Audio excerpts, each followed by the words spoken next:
Diabate's one of those guys, those workman guys that kind of sneaks up on you sometimes. Really good athlete. Scrappy inside. And kind of undersized, really, for a big man. Yeah, weighs 210, Thurl. 6'11" listed. Last year in the G League, you saw the double-double, over a block a game. Pretty good long hands, too, with a steal plus. Fontecchio with 10 on the shot clock goes at THT. Yeah, Lowry wants this basketball. He's got a mismatch. He'll rise up and shoot. Throws it home. Yeah, and that really is going to be a test for this Jazz team, too. You've got to get the first option in the basketball. Now, he may not shoot it every time, but he's got to touch it. And that time he wanted it and knew what the end result was going to be.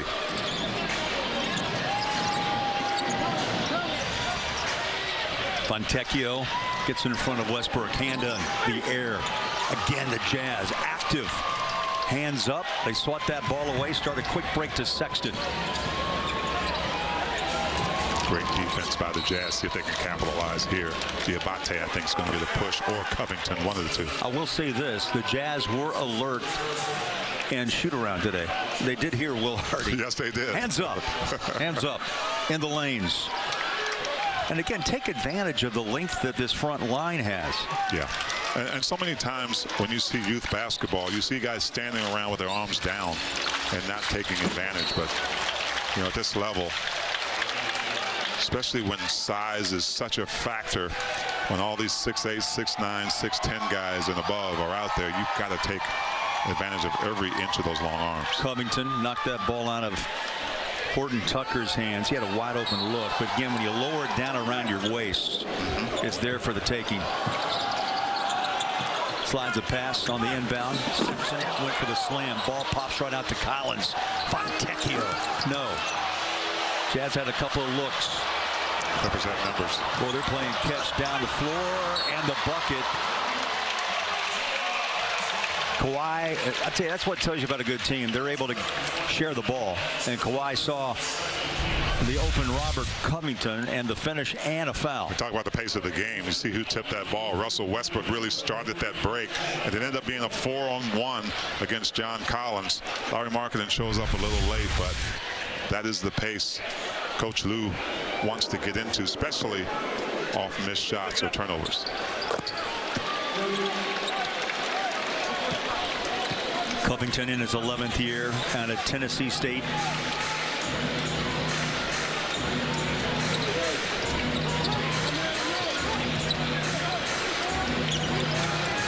THT looked inside, he goes out. Free ball, wide open was Collins. And again, in transition off the rebound. Oh, and a missed bucket. That was a give me. Diabate. Jazz catch a break. Horton Tucker deep. Jazz cannot hit that three here in the second quarter. Yeah, the Jazz like those early shots, but you know, in that situation, maybe not the best shot for the Jazz, but see if they can get it back here, and they do. Collins rips that rebound away from Diamante. Collins goes baseline behind the back. Plenty of time on the shot clock. T 12 to get one away. Horton Tucker, he'll drive it inside. As he went to the rack. Covington's had a fine quarter defensively. Little push shot in the paint, missed. Both teams struggling a little bit right now. Clippers cannot capitalize on some of the Jazz mishaps. Collins takes a stumble, lost the ball. Paul George looks to his right. Kawhi off the wing for three. I think a little bit of fatigue setting in on both teams really right now. Collins going to slow it down, see if the Jazz can get something in half court. I'm thinking they go to Lowry. Not a lot of touches for Markkanen. That pass was thrown up into the third row. So we get a timeout, and the Jazz turnover woes continue in this first half. And the power of the three, T. Open looks, yes, for the Jazz, but just 2 of 11 here in the second quarter. Yeah, and you know, when both teams are missing shots and just running up and down, you could see things start to get a little wacky. Bad passes, missed easy layups. Timeout on the floor. 3:22 before halftime. 41-33 Clippers.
I'll tell you, the one thing that has surprised me is the lack of ego in here. It's refreshing, you know what I mean, to have a group of guys that truly emphasize playing team basketball and that want to do so. It's nice for me to see and exciting for me to be around, and you know, that helps me wake up in the morning motivated to go play. Yeah, I like that comment. You know, it's deep, by the way. Yes, and it is. Coming up on the Mark Miller Subaru halftime, you'll get to know the newest Jazz man, John Collins, just a little bit more. Remember, he was born in Utah, T, and he's ready to make the splash. Plus, we'll have highlights and stats at halftime. Here's Westbrook on a downhill run, leaves it for Kawhi. He's not able to get back after a missed shot, and again, Russell Westbrook setting the pace for the Clippers. Goes back to what Ty Lue said, head coach of the Clippers, about Kawhi doesn't waste the dribble. He'll take what's given and doesn't try to get that creative. He'll just say, look, it's open, I'll take it. Foul down low. Yeah, back to John Collins' comment. There is nothing. I mean, you may win games, may beat really good teams, but there's nothing more important than culture, right? Being in a culture where, you know, one guy is successful, everybody's successful, and nobody cares who scores. But John's really going to enjoy the culture here that we've seen over the past few years. T, as a former player, you know that's difficult to do, and if you find it, it's a special team. Yeah, no question about it. And it starts from the top, right? It starts from the coaching staff. Even more than that, it starts from the guys who brought you here, Danny Ainge, Justin Zanuck, and put you in a place to thrive along with your teammates. Westbrook, some space cleared out, he'll dump it. Diabate inside. Now Westbrook was working with the big fella that entire set. Chris Dunn back to KO. Yeah, Russell Westbrook forces the issue. He makes you pay attention to him. Nice back cut there. Yeah, nice pass by Olynyk. No one else could get that ball except Lauri Markkanen. Yep, and a big pass. You've got Kelly Olynyk, very high IQ basketball player, finding the first option. Chris Dunn reached in for the steal, knocked down Kawhi to the floor, and a foul on Dunn. Well, you love Kelly. He's like a Swiss Army knife, right? He does a lot, and he does that really well, finding his teammates. Olynyk now 11 years out of Gonzaga. And he will be tasked with staying involved offensively. Such a good shooter that I remember Coach Hardy saying every play doesn't have to be a Picasso, right? That's right. So you know, sometimes you can't give up really good looks. I thought Kelly got better at that at the end of last season. 3-point threat. Jazz down by 9. Off the glass, missed. Rebound, Markkanen. Good D by Collins that time. Covington. look inside. Marketing gets bumped and fouled. And you're going to see a lot of that this year as well. I mean, Lowry has become a star, and with that comes a target, right? So there's going to be a lot of physicality, trying to bump Lowry off his routes like this. You see Covington trying to send him to Diabate, knocking him off his route, not giving him anything easy. Clarkson resets straightaway three. Covington rips down the rebound. And a slow walk for Westbrook into midcourt. Finds Leonard. Here's Paul George against JC. Back out front. And we got to travel. So the Jazz hold their own and force the turnover on the Clippers. Maybe the best defensive series I've seen for the Jazz thus far. Collins inside. Diabate blocks the shot. No whistle. On we go. Here's the fast break opportunity. Westbrook, little stutter step inside. Forces the kick out. Kawhi, the three. Again, no wasted space. No.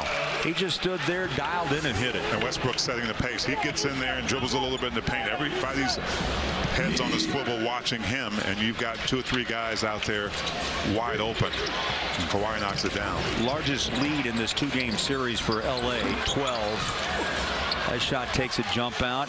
Good look, though, by Collins. 5 seconds between shot clock, game clock.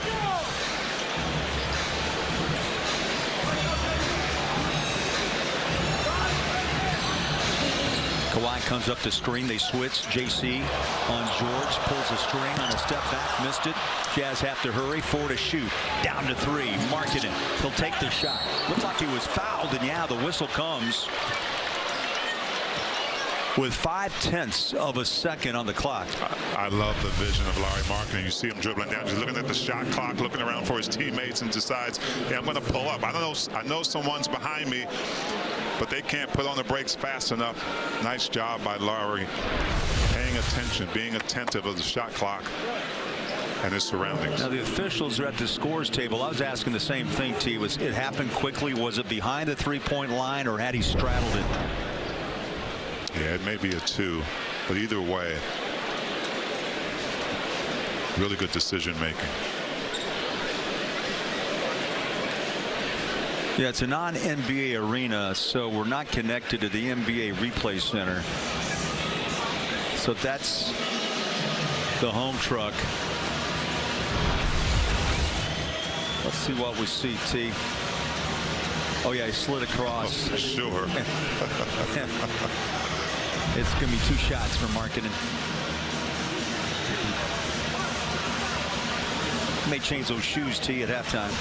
Yeah, you got to get his brakes checked. The right tire just slid a little forward, didn't it? It's low on pressure. Went from 38 psi down to 24. Change of weather, right? Absolutely.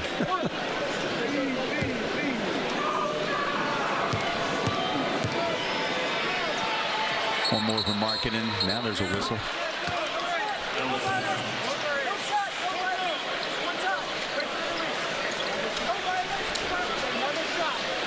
What, did Kawhi step in? Or 3 guys stepped in. Normally they just let it go in the past, but maybe they're paying a little more attention to that this year. Time runs out in half number 1. The Jazz get a couple of points from Markkanen at the line to cut it back to 10. Low scoring first half. 39-49. I thought it was decent defense for both teams. No one shot the 3 well.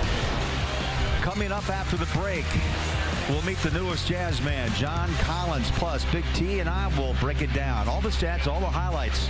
The Mark Miller Subaru, Utah's only negotiation-free Subaru retailer.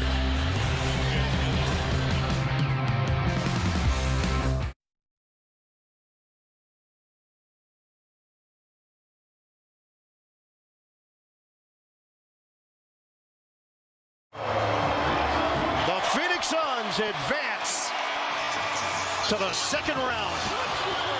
They hold off the Clippers in Game 5 to wrap up the series. You know, for me, I think, you know, and a lot of the guys, it was disappointing because, you know, we had high expectations and things that we want to do for our fans and, you know, for our organization, Mr. Ballmer, and just, you know, falling short was tough. I saw we had a chance to win. We were just limited with myself being out to begin the series and then Kawhi going down after game 2. You know, our best 2 players were not able to play or finish, but the guys fought hard. It was a tough way to go out because I felt like we were ready, and to have the season kind of end the way it's been the previous years was definitely left a bad taste in the mouth. It's just we have some unfortunate situation when guys get hurt, you know, and that's a part of the game, and so you can't really control that. But we can control playing, you know, every single night as much as we can, taking the regular season more serious, of playing more games. You don't want to be 7, 8 games from the end of the regular season and you're still fighting for the play-in. Like, let's get that top 1, 2, 3 seed and, you know, get into where you want to get to in the playoffs because we have great fans and we have a great home court. We know how important this season is for us to really have the right approach to the regular season. Our mental and our physicality and our approach to each game every single night is really important. So we have to have that right mentality going into the regular season. And everybody's still excited and still, you know, pushing for that ring that we're trying to get, and that's our goal at the beginning of every year. I'm excited. I've seen the work everybody's been putting in. Russ looks great, Kawhi looks great, T-Man's been working his butt off. The young guys have gotten better. So everybody has got the mindset that this is our year. So it feels good, especially running back with all your brothers. It's not like this is a new team that we've been together with for a while. I think our setbacks and what we've experienced the last couple of years is something that can drive us. I'm ready to go. You know, I'm ready to go. Like last year, left a bad taste in my mouth, you know, and we had an opportunity to do something special, unfortunate with the injuries and everything. But I think our guys are going to come back hungry. We've been fortunate enough to, despite injuries, be Western Conference finalists, make the second round of the playoffs. We're ready to use those chips on our shoulders to drive us to the next level. Because failure is one of the best motivators, and we felt it, and we don't want to feel that again.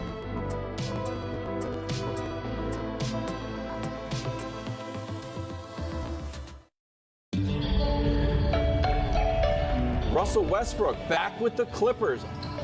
I just like what the Clippers have done here in this offseason. There's more roster balance. You're starting off with a point guard in Russell Westbrook, who you know, as we saw in the playoffs, can really get it done. I mean, it's very important having him back. We just got a, Hall of Fame point guard that's been through it. I think that's going to be big for us coming into the year. You know, I was welcomed with open arms, which I'm so appreciative of, and what I've learned is, not to take anything for granted. For me, it almost feels like a fresh start, knowing I'm here, I'm in a place where I'm wanted, I'm at home, amazing fan base, family's here, my kids are here.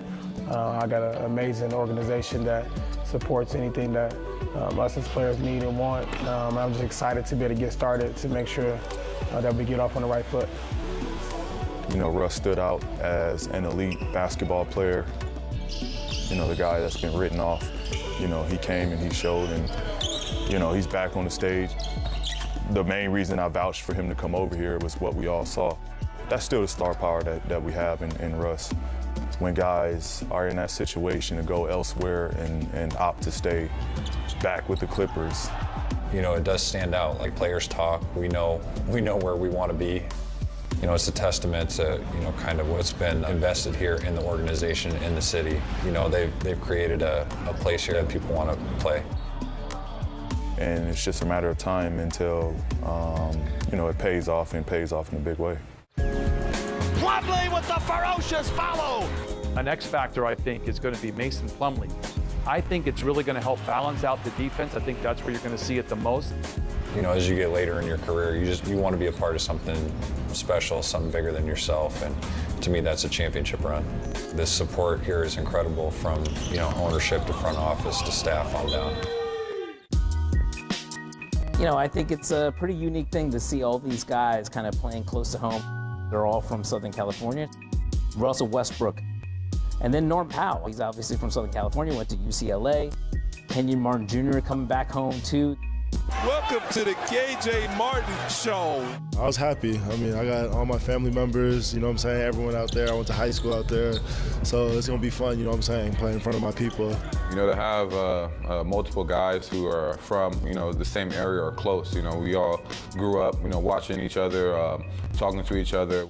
You know, it brings that chemistry, and you need a good chemistry around the core of the team if you want to go far. We have something to prove as a team, as an organization, and we all got to have one mind and goal, and that's to win the championship and understanding what that takes to get there. I think I like the balance of this roster. I think now you've added an injection of youth, of energy, enthusiasm, athleticism, all the things that can really kind of spark the core veteran guys and the stars on this team and kind of complement them. It speaks to the culture that the front office and Ty Lue have, and it speaks to where the Clippers are in terms of a championship caliber team.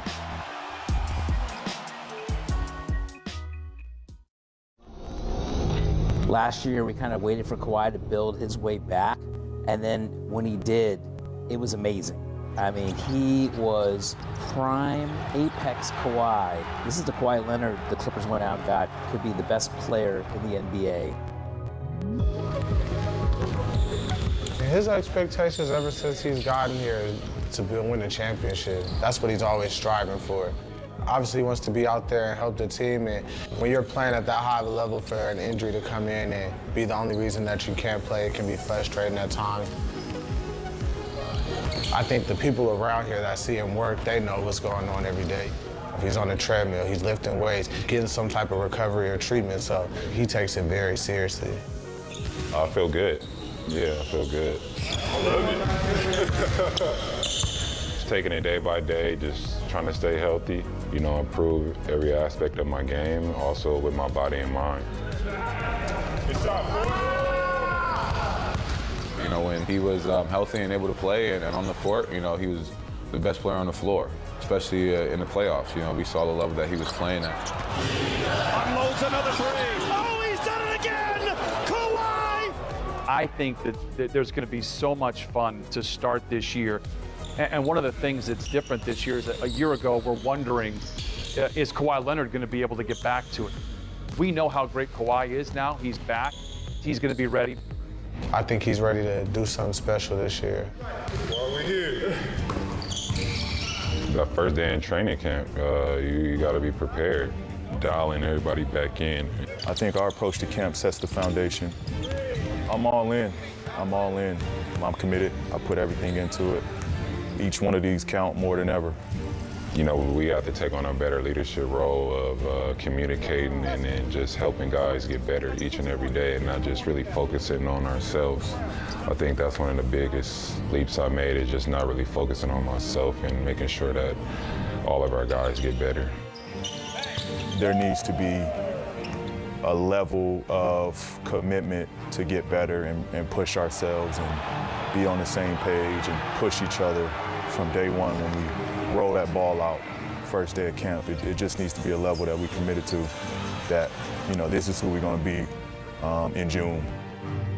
That's just how we got to lay it out.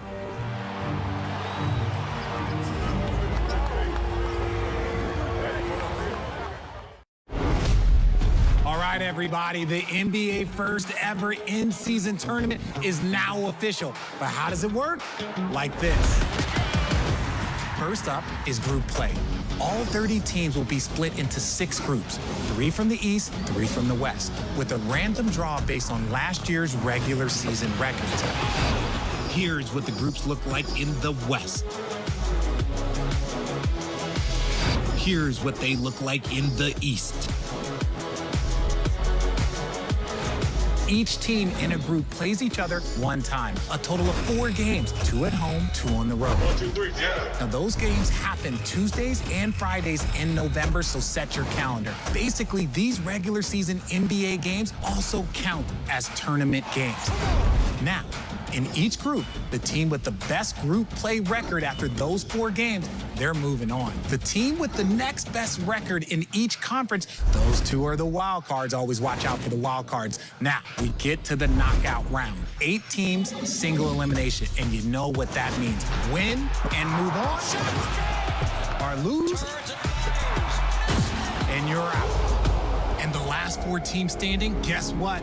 You're headed to Vegas, baby. That's right. In Las Vegas, the semifinal battles will get us to the championship game on December 9th. 2 teams in a winner-take-all final to be named champion and be awarded the first ever NBA Cup. Come on now. Look, there's a lot to look forward to this season. Players on new teams, rookies new to the league, and teams just looking to make some noise. And the NBA in-season tournament is going to be a can't-miss, must-see, high-stakes, high-level competition. And if you're a hoops head just like me, I promise you, you're going to love it.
Downtown Seattle, halftime.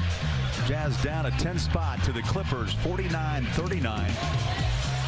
Les Olson Company is giving away a $100 Amazon gift card to one lucky fan watching tonight. All you need to do, post your picture, hashtag Les Olson IT. Stu, I love it.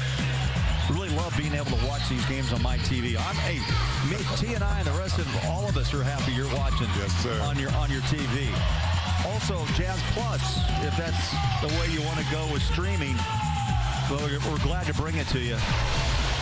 It's strange to you how things have come full circle. KJazz